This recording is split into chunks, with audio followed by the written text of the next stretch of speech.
Buenos días, me da gusto nuevamente que tengamos tiempo para compartir la palabra de Dios y quiero invitarlos a que retomemos nuestro estudio. Ahora empecemos con un nuevo libro y los invito a que trabajemos en la primera carta de Juan. Entonces vamos a ubicarnos cerquita del Apocalipsis en primera de Juan capítulo 1.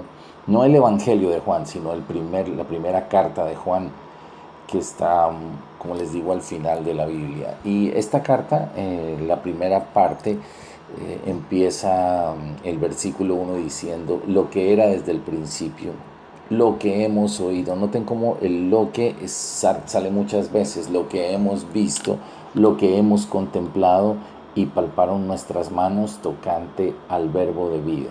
Quiero aclararles que Juan fue el testigo directo de la vida de Jesús. Él fue uno de sus discípulos y apóstoles más cercanos a Jesús.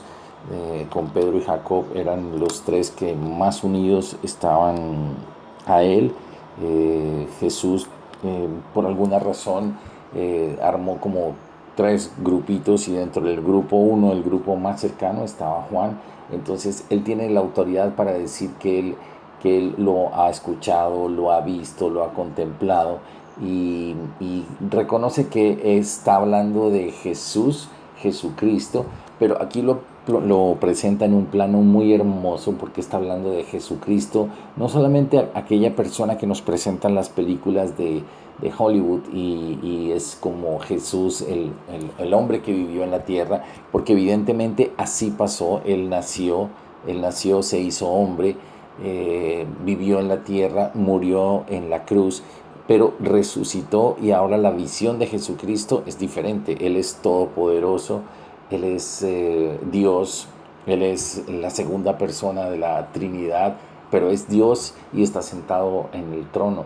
Es decir, si Cristo se apareciera hoy a nuestras vidas, si Cristo se manifestara corporalmente en nuestra vida, no sería el mismo Jesús que nosotros tenemos en nuestra imagen por las películas. Él es todopoderoso y cuando se hizo visible en algunas escenas como las del Apocalipsis, la visión que las personas reflejan de Cristo es completamente diferente, es fulgurante, es resplandeciente, es todo luz. Entonces la visión que tenemos ahora de Cristo es diferente. Y empieza el versículo 1 diciendo lo que era desde el principio. Entonces aquí nos empieza a mostrar la preexistencia de Cristo, porque Juan también empieza a escribir su carta preocupado porque de igual manera él percibe que hay muchas falsas doctrinas y particularmente aquí en esta ciudad donde él la escribe, que probablemente fue en Éfeso. Entonces él habla de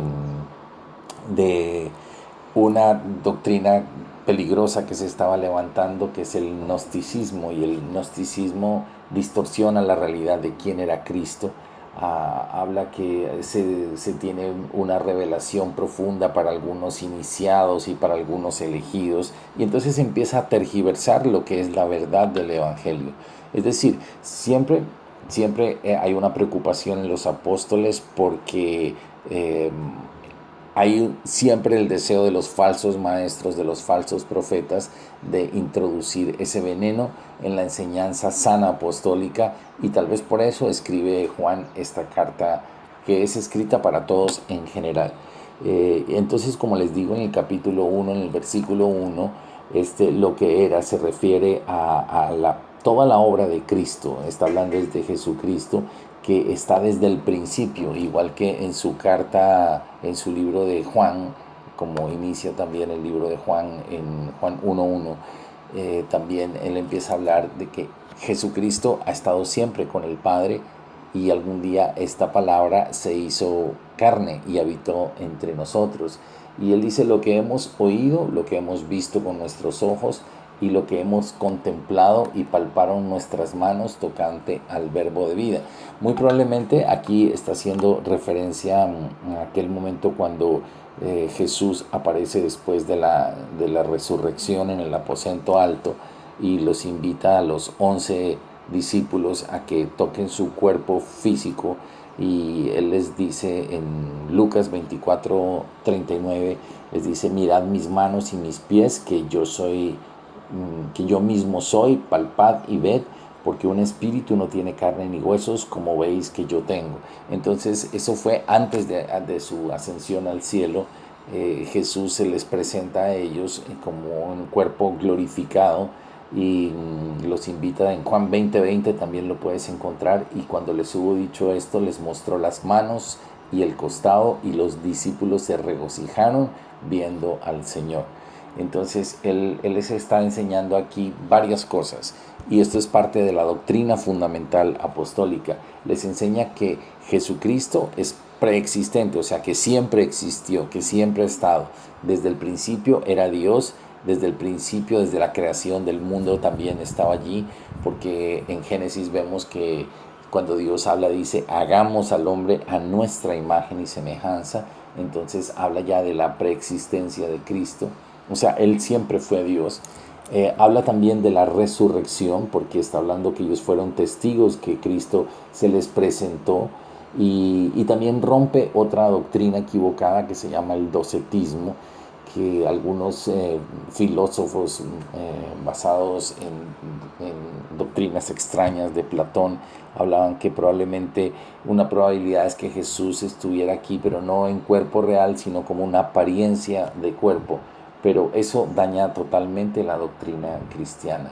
Entonces aquí pasa al versículo 2 y dice: porque la vida fue manifestada y la hemos visto y testificamos y os anunciamos la vida eterna, la cual estaba con el Padre y se nos manifestó. Esta es como una conclusión del versículo 1. Y en el versículo 3 dice: lo que hemos visto y oído, eso os anunciamos, para que también vosotros tengáis comunión con nosotros, y nuestra comunión verdaderamente es con el Padre y con su Hijo Jesucristo. Conclusión: si tú entiendes la doctrina sana, quién es Cristo, cómo es Cristo, la resurrección de Jesucristo y la preexistencia de Jesucristo, y entender que sin Cristo no podemos acceder al Padre, entonces cuando tenemos correcta esta doctrina, tenemos una verdadera comunión con el Papá y con el Hijo Jesucristo. Esta es la única forma de poder tener una sana comunión con Dios, y la única posibilidad de realmente considerarse un cristiano y una persona realmente nacida de nuevo. Y cuando eso sucede, terminamos con el versículo 4, dice: estas cosas os escribimos para que vuestro gozo sea cumplido. Cuando tú entiendes la doctrina cristiana de manera correcta y la interpretas de manera correcta, tu vida va a tener gozo, va a ser una vida feliz, porque entendiste quién es Dios y quién es Cristo. Este es el primer mensaje introductorio de esta carta.